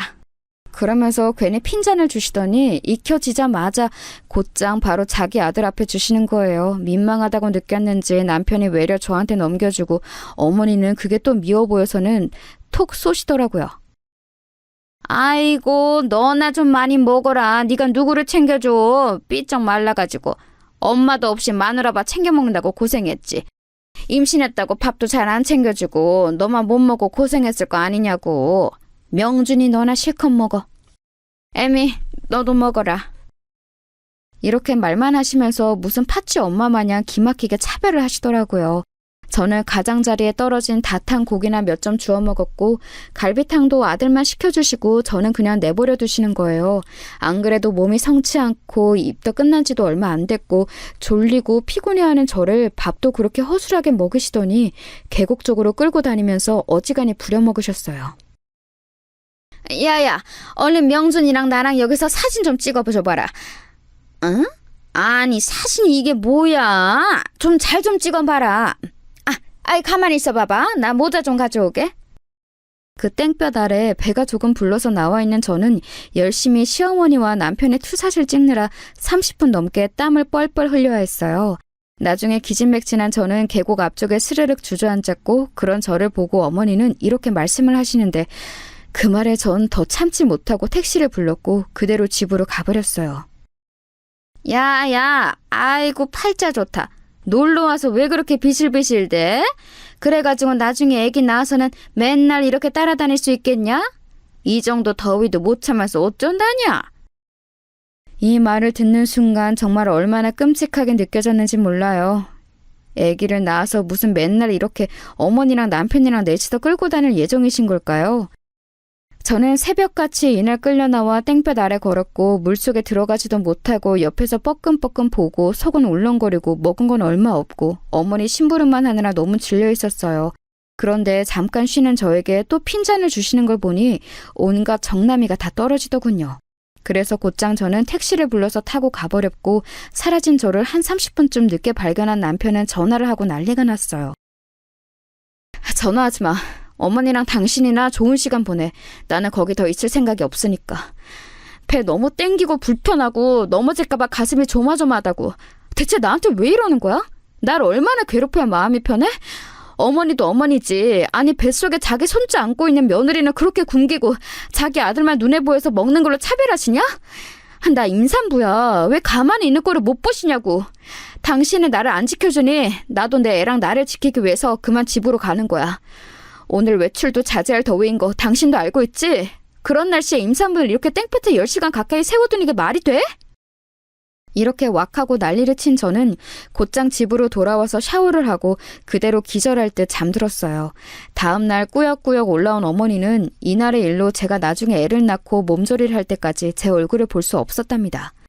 곧장 문을 박차고 들어와서는 안방을 확 열어 제끼시더니 당장 나오라고 소리를 질러대셨거든요. 너는 어떻게 되먹은 애가 어쩜 그렇게 싸가지가 없냐? 어른이랑 지 신랑을 냅두고 지 혼자만 택시를 타고 올라가? 아주 돈 지랄을 해라 지랄을 해. 네 신랑이 벌어오는 돈이 그렇게 웃어 보이디? 네 집에서 널 그렇게 가르쳤더냐? 그런 주제에 뭔 새끼를 뵈서 엄마가 될 주제가 된다고 저렇게 주접인 건지. 아이고 진짜 미워 죽겠다 너. 이날에 저는 이성을 거의 반쯤 잃고 소리를 질러대며 엄청난 소리를 하게 되었어요. 그럴 마음은 아니었는데 어쩌다가 그런 소리를 뱉은 건지 저도 이해가 안 갈 정도랍니다. 어머니, 저한테 자꾸 너너거리지 마세요. 저희 부모님 지금 한 분도 안 계시다고 저한테 막말하시는데 제 뒤에 뭐 아무것도 없어 보이니까 함부로 대하시는 거예요? 왜 말을 그렇게 하세요? 싸가지라뇨, 지랄이라뇨. 뱃속에 애기 있는데 왜 말을 그렇게 상스럽게 하시냐고요. 제가 그렇게 미우면 그냥 놔두세요. 왜 굳이 일일이 찾아와서 자꾸 가르치려 드세요? 이 와중에 어머니는 저에게 화가 난다면서 들고 있던 부채를 휙 던지셨는데 그게 제 어깨를 스치고 지나갔어요. 생각해보면 어머니의 이런 험하고 무식한 성질머리 그리고 좋지 않은 손버릇을 알았을 때 일찌감치 끝을 냈어야 했어요. 하지만 당시에 저는 결혼한 지 그리 오래 안 됐고 또 임신한 상태였으니 염두가 안 났어요. 그냥 이렇게 엄포를 두는 것 외에는 별 수가 없었답니다. 지금 저한테 뭐 하시는 거예요, 어머니? 와, 당신 봤지? 당신 지금 눈으로 봤어, 안 봤어? 와, 어머니 지금 무슨 일을 저지르신 거예요? 남편은 제 옆에 서서 당황한 얼굴. 하지만 그 와중에 자기도 덥고 짜증이 났는지 신경이 곤두서서는 어느 쪽 편도 들지 못하고 있었어요. 전 그때 정말 뭔 정신으로 이런 말을 했는지 모르겠지만 용케도 말을 했답니다. 어머니, 저한테 당장 사과하세요. 이거 지금 던지신 거 맞죠? 저 지금 못 참겠는데 이렇게 놔두시면 저 그냥 넘어갈 수 없어요. 당장 사과하시라고요. 그러자 어머니는 움찔거리면서 입으로 뭐라 욕을 머금으시는 것 같더니 자기 아들을 쳐다보시더라고요. 뭔가 편이라도 들어달라는 의미였는지 뭔지는 모르겠지만 아무튼 아주 구질구질해 보였어요. 그러자 남편은 저보고 일 크게 만들지 말자는 어투로 말하는데 전 아주 초강수를 둬버렸답니다. 저도 바보는 아니었으니까요. 당신 이 상황 말리고 어물쩍 넘어갈 생각하지 마. 나 임신하고 뱃속에 우리 애기 있는 거 우습게 알고 저렇게 하시면 나도 대처를 할 수밖에 없어. 어머니한테 사과받을 거야. 만약 당신 여기서 나보고 참으라거나 하면 나는 당신이랑 안 살고 이혼할 거야. 알겠어? 무슨 말인지 알겠냐고. 이 말하면서 얼마나 이가 덜덜 떨리던지 얼마나 스트레스로 치아를 세게 깨물었으면 틈틈이 다 시리고 아파올 지경이었어요. 그저 본인 아들과 추억을 만들어 본답시고 그 상황에 며느리인 저를 시녀처럼 끌고 다니는 시어머니라니 정말 진저리가 처질 정도로 싫고 토할 것 같더라고요.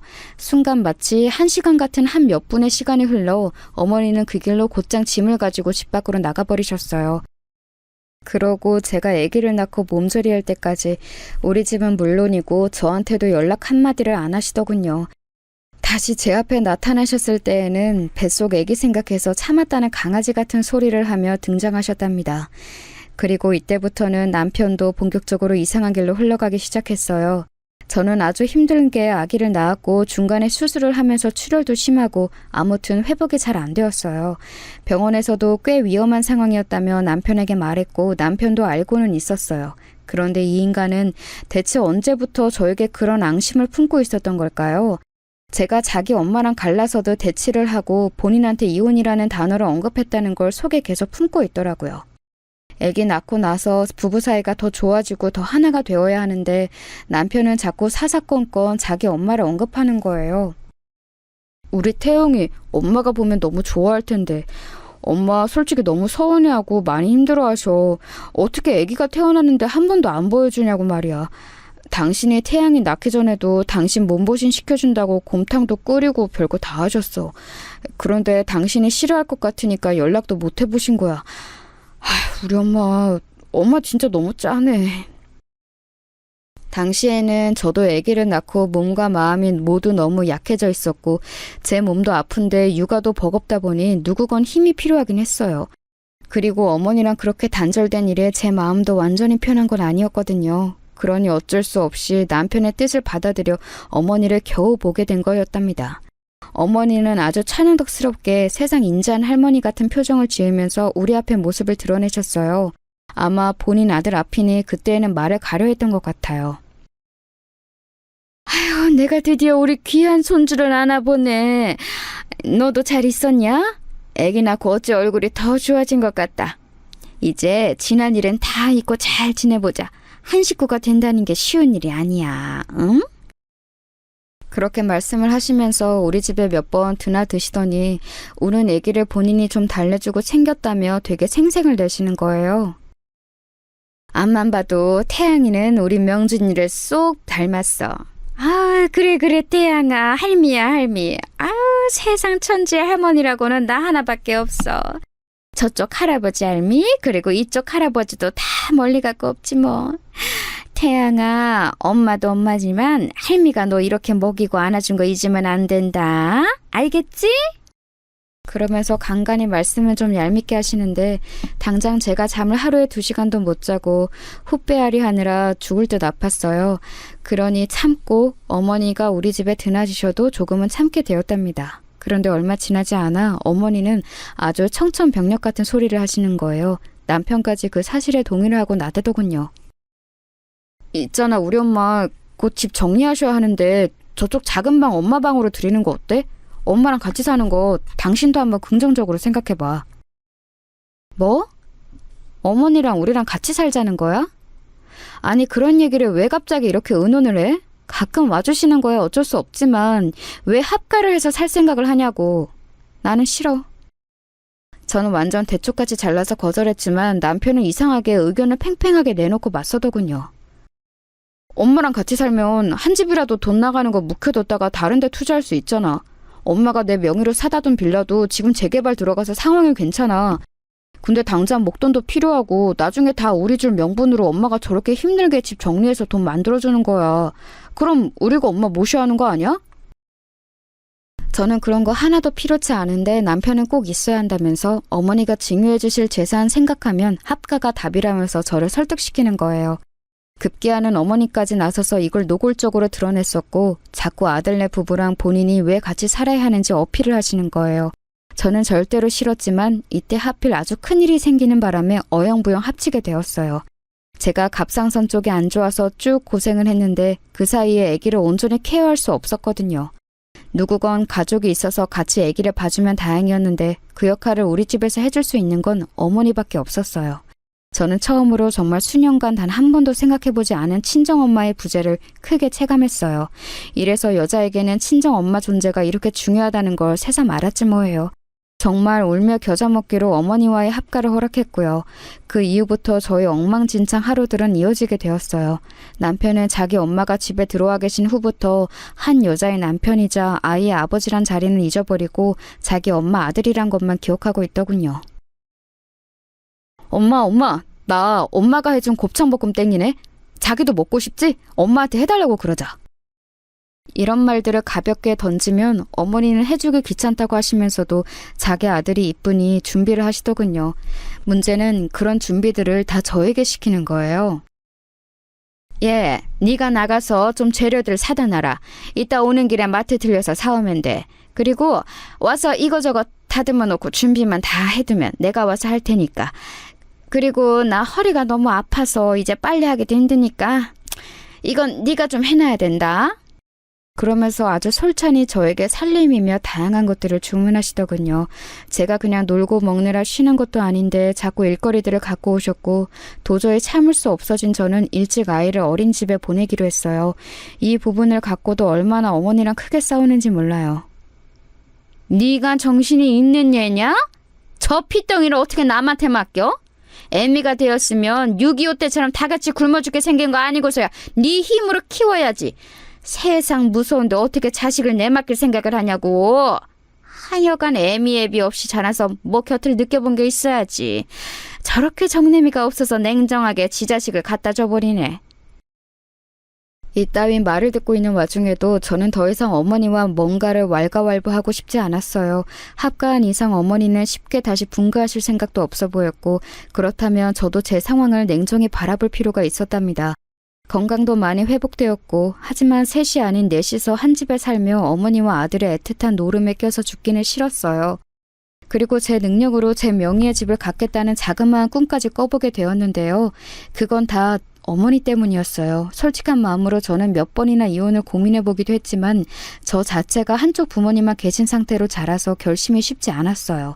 남편은 뭐랄까 이런 말은 지금 생각해도 한심하지만 어머니가 안 계실 때에는 잘해주던 사람이었답니다. 잠깐 자리를 비우고 어디 가셨거나 우리 세 가족끼리 움직일 일이 있을 땐 저를 챙겼어요. 그런데 이상하게 지 엄마만 끼게 되면 아주 발광을 하고 브루스를 추더라고요. 어머니는 저한테 서운한 게 있으며 꼭 자기 아들한테 일러바쳤고 이게 무슨 트라이앵글 마냥 삼각형으로 돌고 돌아 나중에 남편과 저희 큰 싸움이 되었어요. 그러니 이악 물고 직장을 구하게 되었고 겨우겨우 이전 회사 선배에게 소개를 받아 저 역시 워킹맘의 세계로 들어갔어요. 그런데 회사에 들어가니 이리 치이고 저리 치이고 자꾸 퇴근이 늦어지면서 저도 점점 마음이 급해지는 거예요. 어린이집에서 아이를 데려가는 건 제 몫으로 했는데 선생님과의 시간을 어기게 되더군요. 선생님 안녕하세요. 저 태양이 엄마예요. 너무 죄송합니다. 10분만 기다려주세요. 빨리 갈게요.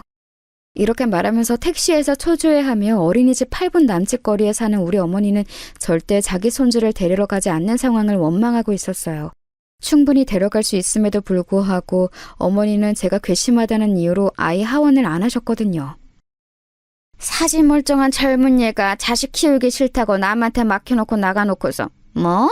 애 보내고 데려오고를 나한테 시키려고? 얼씨구 나는 싫다. 내가 왜 네 좋은 일을 시켜줘야 되냐? 네가 낳아놓은 자식 네 손으로 알아서 해. 나는 도와주지 않을 거야. 한편으론 이런 말을 하는 게 너무 웃긴 게요. 어머니는 처음에 손주를 봐주겠다는 명목으로 은근슬쩍 우리 집으로 흘러 들어오셨던 거예요. 그래놓고 슬슬 조금씩 그런 것들을 놓고 그냥 아이들과 본인이 사는 집에 제가 얹혀 사는 것처럼 취급을 하시더군요. 나중에는 선 넘은 참견까지 하기 시작하셨어요. 너 그렇게 해서 월 얼마에 번다고 했냐? 300은 벌어? 그것도 아니잖아. 우리 명준이가 400씩 떡떡 벌어오면 그걸로 감사한 줄 알고 아꼈을 생각을 해야지. 한 200은 버는 거니? 아니 그까지 푼돈 벌려고 네 색대 같은 새끼도 고생시키고 네 남편 밥도 안 차려주고 맨날 죽을상을 하고 들어오고 대체 뭐 하는 거야? 저는 이때 속으로 이런 말을 되뇌었어요. 그렇게 스트레스 받고 싫으시면 제발 이 꼴 보지 말고 나가세요 어머니 하고 말이에요. 왜 이렇게 집에 굳이 껴들어 오셔서는 나중에 본인이 사둔 그 잘난 재개발 빌라를 아들에게 준다는 명목하에 돈 한 푼 안 내고 떳떳하게 살고 계시는 걸까요? 막말로 그 집이 본인 아들 집이 될 거지 저한테 될 거는 아니잖아요. 그러면서 나중에는 은근히 돈을 보태라면서 자꾸 우리 집 경제 상황을 물으시는 거예요. 예, 너네 돈 얼마나 모아놨냐? 돈 관리는 네가 한다며. 대답 좀 해봐라. 한 2억은 있어? 저는 화들짝 놀라서 이렇게 답했어요. 아니요, 어머니, 2억이라뇨. 저희 지금 결혼한 지 뭐 얼마나 되었다고. 중간에 태양이도 태어났고 저도 맞벌이 한 지 얼마 안 되었어요. 몇 천도 없어요. 왜 물어보시는 거예요?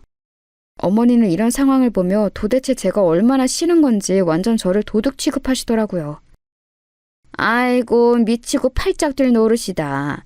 니네 결혼한 지 얼마 안 있으면 거의 3년 되는 거 아니냐? 그렇게 뭐? 몇 천도 없다고?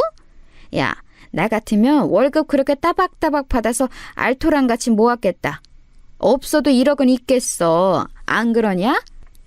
명준이가 월 400씩 갖다 주잖아. 3년이 다 돼가는데 1억이 없다고?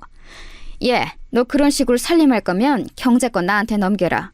이거 무슨 고양이한테 생선 맡긴 꼴이지. 이러니까 없는 것들을 집으로 들이면 안 되는 거야. 아주 돈 생기면 무섭게 써버린다니까.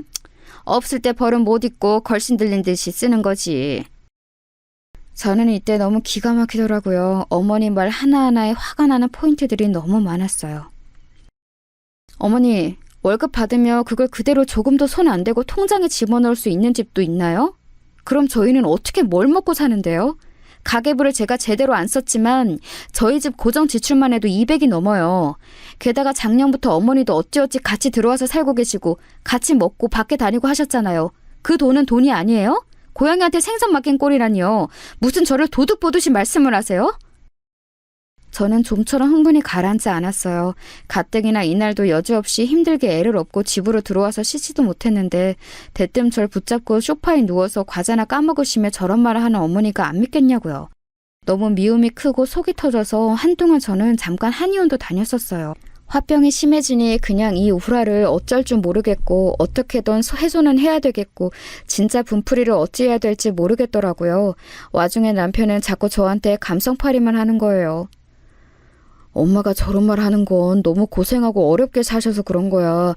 아버지가 많이 벌어다 주신 것도 아니고 얼마 안 되는 살림 갖고 엄마가 얼마나 알뜰하게 사셨는데 나는 우리 엄마 진짜 존경해. 엄마 같은 사람은 없어. 당신도 나중에 태양이 커봐. 당신도 똑같이 시어머니 될 거면서 너무 그렇게 야박하게 우리 엄마한테 굴지 마. 이런 말을 들으니 나중에는 나만 이상한 건가? 이 집에서는 나만 정말 없어지면 되나 생각이 다 들더라고요. 게다가 이때 우리 애는 저에게서 떨어질 줄을 모르고 빽 울어대고 등원도 거부하니까 정말 정신이 사나웠어요. 어머니는 저때 제가 말대답을 세게 했다는 이유로 며칠간을 삐져 계셨는데요. 남편이 저에게 몇 번 언지를 주면서 엄마랑 잘 풀어보라는 헛소리를 했지만 저는 절대 틈을 주지 않았어요. 당신 한 번만 더 나한테 어머니한테 먼저 사과하라는 소리 하면 나 안 참을 거야. 적어도 당신은 나한테 그딴 소리 할 자격 없어. 내가 뭘 잘못했는데? 당신이야말로 나랑 어머니랑 싸우는 상황을 방치하고 뭐 하는 거야? 가만 보면 당신이 제일 나빠. 방관자이자 싸움 부추기는 사람이나 마찬가지라고. 저는 참고 있던 말들을 다 쏟아내며 남편과 안방에서 크게 싸웠고 어머니는 방문을 쾅쾅 두드리며 되도 않는 쇼를 하시더군요. 아니 글쎄 막 울어대시는 거예요. 진짜 이게 뭐 하는 짓이에요. 내가 며느리 하나 잘못 들여가지고 별꼴을 다 본다 진짜. 니네 뭐 하는 거냐? 어? 애미, 너 왜 명준이한테 지랄이야 지랄을. 짠한 내 새끼한테 네가 뭔데 핏대를 세우고 난리냐고. 당장 문 안 열어? 아이고 서러워라. 내가 뭔 꼴을 보겠다고 집에 들어와서. 아이고. 그러자 곧장 남편이 문을 열어서 어머니를 안심시킨답시고 부축하고 하는데 그걸 뒤에서 멍하니 보고 있던 저는 뭐 하는 사람인 걸까요? 이 분위기에 계속 있다간 숨막혀 죽을 것 같아서 적당히 옷을 걸쳐 입고 밖에 나갔어요. 정처 없이 돌아다니는데 벌써 시간도 밤 10시를 넘겼고 슬슬 밤길이 무서워지기 시작해서 결국 집에 돌아왔답니다. 근데 이날 저는 밤하늘을 보며 많은 생각이 들었어요. 내가 왜 이런 인생을 살고 있을까? 안 그래도 부모 사랑 많이 못 받고 자라서 힘든데 왜 저렇게 부모 자식 사랑 지극한 모자 사이에 끼어서 더 심한 차별을 받고 있나 싶은 거예요. 서러워서 눈물이 나면서 일찍 돌아가신 엄마보다는 근래에 제 곁을 떠난 아빠 생각이 정말 너무너무 나더라고요. 아빠는 그렇게 내가 행복하길 바라셨고 온갖 격려의 말들을 해주고 가셨는데 말이에요.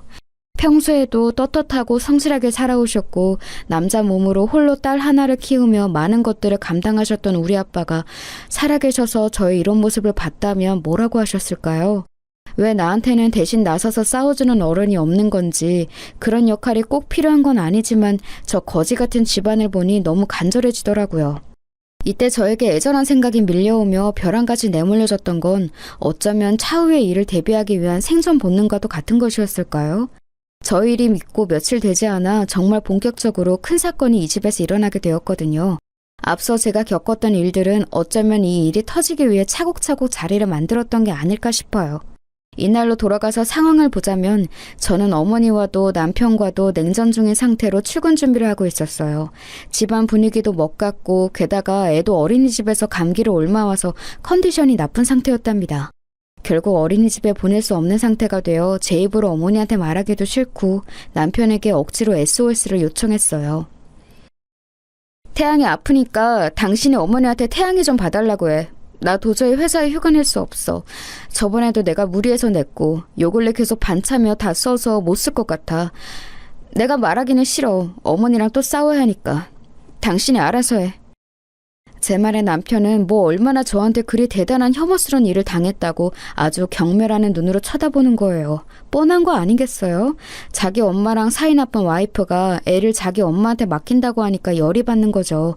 본인도 제 맞벌이를 찬성하고 같이 돈 벌었으면 좋겠다고 했던 주제에 제가 뭐 슈퍼우먼이라도 되는 줄 알았나 봐요. 뭘 그런 눈으로 봐? 그럼 나 돈 벌지 마? 당신 월급으로는 이 집 대출 빡빡하다며. 어머니가 당신 재개발 빌라에 쏟아놓은 돈만으로도 죄송해서 어머니한테 손 못 벌린다며. 그럼 나를 일터에 내보내놓고 애 케어하는 것까지 다 뒤처리시킬 생각이었어? 당신 진짜 너무 날로 먹으려고 든다. 됐고 당신이 말할 생각 없으면 내가 얘기한다? 아니면 나 회사 관둬? 이 말에 완전히 뿔이 나버린 남편은 씩씩거리더니 그 길로 곧장 자기 엄마한테 가서 얘기를 하더라고요. 뭐라 말하는 소리가 들리고 승질을 있는 대로 내면서 한숨을 퍽퍽 쉬어대는 소리도 들렸어요. 저는 정말 이것들이 나더러 죽어라 하는구나 싶으면서도 아이 열을 재고 물수건으로 이마를 닦아준 다음 다시 싱크대 쪽에 아이 먹을 약들이랑 완전히 챙겨서 나갈 채비를 하고 있었어요. 전날 애 열 나는 거 불침번 서며 지켜보느라 잠은 물론이고 아침 차려 먹기도 다 귀찮고 짜증이 나서 아무것도 손대기 싫더라고요. 그런데 어머니는 이 상황에서 제가 그렇게 죽일 땐 미우셨나 봐요. 전날 애가 그렇게 기절할 때 울어대고 열로 경기를 해서 응급실까지 한 번 다녀온 걸 알면서 그 다음날 아픈 손주를 자기한테 맡긴 것도 화가 나셨고요. 그리고 며느리가 어찌 되었건 죽이 되건 밥이 되던 간에 아침이 되었으면 식구들 밥상을 차려야 하는 게 아닌가 하고 아주 어이가 없으셨던 거지요. 어머니 본인과 아들뿐 아니라 며느리 당사자인 저도 뭐 하나 입에 못 대고 출근한다는 건 관심도 없으셨어요. 그래서인지 옷을 차려입고 현관에서 신발을 챙기던 저를 불러 세우시더군요. 저는 이 순간을 다시 떠올리기만 해도 입에서 욕지기가 나올 정도예요. 왜 부르세요, 어머니? 저 빨리 나가봐야 해요. 태양의 열 이제 떨어뜨렸고 좌우지간 저 많이 늦었어요. 나중에 얘기하세요. 그런 저를 어머니는 노려보면서 대뜸 거기 있어보라고 소리를 지르시는 거예요. 야, 어른이 말하는 거 안 들리냐? 거기 있어 보라잖아, 어? 너 말이야, 지금 집꼴이 이게 말이 된다고 생각해? 그놈의 회사 때려쳐. 이따위로 할 거면 네 남편이 갖다주는 돈만 갖고 살아. 이게 아주 시애미를 지 잡종으로 하나. 아주 버릇을 고쳐놔야 돼 이건.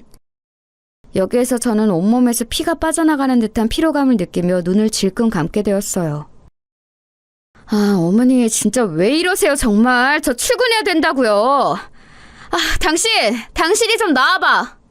그러자 어머니는 제가 자기 앞에서 자기 아들을 이렇게 부른 것이 자극된 건지 막 길길이 날뛰시더라고요. 누구 아들을 어디 개 부르듯이 막 불러대 이게? 너 미쳤냐? 너 지금 집꼴을 봐라. 이게 사람 사는 집이냐? 아니 이 집에 먹고 사는 식구가 몇인데 그냥 맨몸으로 쏠랑 나가버릴 생각을 하냐? 밥도 안 차리고 어머니 나와보세요 이런 말도 안 하고 내내 입 삐죽거리면서 온 죽을상을 하고 탕탕거리고 돌아다니고 이게 사람이 할 짓이야? 너 그럴 거면 회사 때려치라고. 네 새끼 네 CM이 네 신랑 밥도 안 해먹이고 도망가는 짓거리 할 거면 회사 때려쳐. 당시 저는 정말 빈혈이 훅 느껴지면서 어지러움을 체감했고 먹은 것도 없는 속에서 구역질이 올라오는 걸 느꼈어요. 아무래도 어머니에 대해 반응하는 스트레스가 너무 많이 쌓여 있는 데다가 정말 마주하기 싫을 정도로 제 몸이 거부하고 있었던 것 같아요. 저도 이때 눈이 완전히 돌아서는 똑같이 소리를 질러버렸고 그 일은 일어나게 된 거예요. 진짜 바쁜 사람 왜 붙잡나 했더니 밥이요? 밥이 문제예요 지금? 어머니 저 지금 출근 시간이 몇 시인지는 아세요? 저 태양이 아파서 어쩐 약부터 아무것도 못 먹고 이 상태예요. 제가 무슨 어머니 손주 돌봐주고 아들이랑 같이 돈 벌어주고 밥 태다 바치는 기계예요? 드시고 싶으시면 어머니가 차려 드시면 되잖아요. 어떻게 제가 뭘 움직이지 않으면 아무것도 안 하려고 드세요? 좀 제발 좀 신경 좀 끄세요 저한테. 다 꼴보기 싫으시면 어머니가 나가시던지요. 이 말에 남편은 제 이름 세 글자를 눈안에 빠져나올 정도로 크게 불렀고요. 그와 동시에 저는 현관구석 한쪽으로 밀쳐지며 눈앞에 별을 반짝하고 느끼게 되었어요. 정신을 차려보니 이마 쪽이 말도 안 되게 얼얼하고 당기는 느낌이 들면서 뜨끈한 게 주변에 엉겨 있더라고요. 그리고 이전부터 어지러웠던 머리는 사정없이 누군가가 때리는 듯한 두통이 느껴졌고요. 아파. 뭐야? 그러는 제 앞에는 닥치라며 저를 밀쳐낸 어머니가 씩씩거리면서 저를 봄과 동시에 눈이 커져서는 순간적으로 어리나간 게 보였어요. 통증이 느껴지는 곳에 저는 손을 댔고 대자마자 물컹한 뭔가가 손에 묻어나는 것을 보고 급작스러운 두려움이 몰려왔어요. 주변에 거울이 없었기에 주저앉은 상태로 핸드백에 휴대폰을 쓱 꺼내어 까만 화면으로 얼굴을 봤는데 이마에서는 뻘건 액체가 지저분하게 엉켜 맺혀 있었어요. 웬일이야. 미쳤다. 이게 뭐야? 저는 이렇게 말을 짧게 뱉은 뒤 움직이지를 못했고 그제서야 남편은 저에게 괜찮냐며 말을 막 더듬기 시작했어요. 당신 일어나봐. 괜찮아? 저는 한참을 고개를 숙이고 들지는 못했고 이마 찢긴 부분이 너무 아파서 바로 뭔가 반응을 할 수 없었어요. 그런 저를 일어나 밖으로 걸어나가게 하여 119에 신고하게 했던 것은 염치도 없고 짐승만도 못한 어머니의 말 그 한마디였습니다. 얼굴 좀 봐봐라. 제대로 보여줘봐. 아니 뭐 그거 좀 민 거 가지고 호들갑을 떠냐? 별로 안 다쳤을 거야. 어디 보여줘 보라고. 이 말에 저는 가까스로 일어나 밖으로 나갔고 그렇게 먼 정신으로 응급실까지 갔는지 모른 상태로 운방되어 갔어요. 애는 아프니 누군가는 집에 있어야 했고 어머니가 택시를 타고 뒤늦게 따라왔더군요. 생각해보면 이때 어머니는 집에 있고 차라리 남편이 왔어야 했을 텐데 제가 볼 땐 어머니도 심한 불안감을 느꼈던 것 같아요. 늦지막히 정신을 차려보니 제가 이송되어 온 병원은 안면이 있는 곳이었고 그다지 방문할 일이 없긴 했지만 그나마 마음이 놓이더군요. 역시 아플 때 아는 병원이 있으면 조금은 안심이 되는 것 같아요. 그리하여 급하게 치료를 받고 상황이 진행되었고 정말 다행히게도 아주 극심하게 안 좋은 상황은 아니었던 것 같아요. 그런데 이때 어머니가 여전히 제 옆에서 가족이랍시고 왔다고 자꾸 저에게 뭔가를 어필하려는 게 불편하더라고요. 너 괜찮다더라. 별거 아니래. 이게 다 네가 고집 부려서야. 아니 글쎄 말하다가 슬쩍 화가 나서 아니 네가 하도 열받게 하니까 사람을 말이 안 통하니까 말 좀 들으라고 살짝 밀었을 뿐인데 네가 오도방정을 떨면서 자빠진 거 아니냐. 그러니 그런 궁상이 된 거지. 그러게 왜 고집을 부리고 지랄이야 지랄이. 하여간 이게 뭔 극성이냐. 너 때문에 지금 명준이도 회사 못 가고 태양이 보고 있단다. 이제 좀 안심하라고 전화나 해줘라. 어머니의 이 말은 끝까지 자기가 잘못이 아니라는 걸 증명하고 싶어 하시는 것 같았어요. 저는 그만 말하고 밖으로 나가시라 하니 어머니는 지지 않고 어떻게든 자기 탓이 아닌 걸 확인하려고 막 떼를 쓰시는 거예요. 정말 곧 죽어도 자기 잘못이 아니란 얘기를 들어야 나갈 기세였고 누워있는 상태로 뭔가 더 할 수 있는 것도 없는 저는 정말 죽을 맛이었어요. 헌데 그 와중에 이 상황에 있어서 저에게 반드시 필요했던 사람이 이 자리에 나타나게 되었어요. 원래대로라면 그 대상은 남편이라는 역할이 해야 했겠지만 이제 저에겐 원흉 그 이상도 그 이하도 아닌 존재고요. 저를 이 미칠 것 같은 상황에서 건져내주신 건 여기 병원장님이셨어요. 얼핏 보면 한낱 일반인인 제가 응급실로 실려와서 이런 시고창 속에 골치를 앓고 있는데 병원장님이 무슨 상관이라서 구세주라고 하는지 이해가 안 가시죠? 하지만 글쎄요, 제 이마는 큰 상처를 입고 회복 중이고 안 겪었으면 좋을 사고이긴 하지만요. 그날 그 일이 있고 그때 그렇게 맞물려서 만나게 된 대상이 이 병원장님이 아니었다면 저는 지금에 이르는 결과를 손에 얻을 수 없었을 거예요. 당시 제가 실려온 곳의 병원장님은 이제서 말을 하는 거지만 돌아가신 저희 아빠와 친분이 있는 분이었어요. 친분이랄까, 이 병원장님 말씀으론 우리 아빠한테 대단한 신세를 졌다고 말하셨는데요. 저도 정확한 상황은 모르지만 아빠에게 큰 은혜를 입었다고 하시더라고요. 제가 처음 개원을 할 때 어르신께 많은 조언을 구했고 도움을 받았었죠. 초반에 사기에 휘말릴 뻔했는데 용케도 그걸 중간에서 해결을 해주신 덕분에 무사히 개원도 하고 지금에 이르게 된 거예요. 아마도 저의 친정아빠와 연결된 고리가 있으셨던 것 같고 중간에서 아빠가 해결해 주신 문제가 있었던 것 같아요. 그래서 아빠가 돌아가시기 전에 몇 번 여기서 치료를 받으셨던 적도 있었거든요. 근데 제 개인적인 일로 드나들어 본 적은 한 번도 없었어요. 여하튼 이런 상황이 되어 병원장님은 제 편의를 봐주시겠다고 오셨는데 어찌되었건 뭐 때문에 이런 사태에 이르게 되었는지 아셔야 하잖아요. 저는 어머니를 나가시게 한 다음 상황을 얘기하려는데 어머니는 끝끝내 나가시질 않는 거예요. 병원장님과 제 관계에 대해 옆에서 대충 감을 잡으시는 것 같더니 점점 표정이 변해서는 뭔가 믿을 수 없다는 얼굴로 저를 여전히 노려보시더군요. 결국 이도저도 다 짜증이 나버린 저는 옆에 어머니가 있던 말던 상황을 말했어요. 보시는 대로 이거 어머니가 저 밀쳐서 이렇게 된 거예요. 전날 아픈 애기 돌보느라 잠도 못 자고 아침도 못 먹고 맡기고 출근하려는데 그것부터 불만이 많으셨고요. 저한테 소리소리 지르시다가 밀치셨고 이마는 이 모양이 되었어요. 그래서 여기 온 거예요. 이후로 어떻게 해야 될지 모르겠네요. 그 말에 병원장님은 자동으로 고개가 돌아가 어머니 얼굴을 빤히 보셨고 어머니는 살겠다고 막 자기 입장을 변호를 하는데 이런 얘기를 제 3자가 들었을 때 그렇게 쉽게 넘어갈 얘기는 아니잖아요. 병원장님은 계속해서 제 상황을 거듭 확인하셨고 어머니 얘기는 그다지 듣지 않으셨어요. 돌아가는 흐름을 보니 어머니도 뭔가 이상하다고 여겼던 모양이에요. 바짝 제 앞에서 몸을 숙여 완전히 예의를 차려 귀 기울여 얘기를 듣는 병원장님을 보고 그리고 계속해서 저의 친정아빠를 언급하는 걸 보면 그 속에서 뭔가를 느낄 법하죠. 심각한데요. 그냥 넘길 수 없는 일인 것 같아요. 그냥 다치고 치료를 하고 해서 넘어가긴 힘들겠네요. 이런 흐름 중 저는 제 입으로도 이런 말을 하게 될 줄은 몰랐지만 결국 뵙게 되었어요. 그 말에 어머니는 눈이 튀어나올 듯 기겁을 하셨고요. 신고하고 싶은데요. 도와주세요. 저 혼자서 하기는 힘들 것 같아요. 제 말에 병원장님도 크게 다른 생각은 없으셨는지 동의하시는 투였고 어머니는 거품 물고 아주 발악을 하시더라고요. 뭔 소리냐고 이걸 그렇게 다룰 일이냐면서 말이죠. 하지만 지저분한 모든 떼쓰기는 다 집어치우고 결론부터 말하자면 저는 병원장님의 도움을 받아 신고부터 시작하여 더 나아가 쉽게 진행되지 않았던 이혼까지 그리고 보상까지 다 이뤄나가게 되었어요.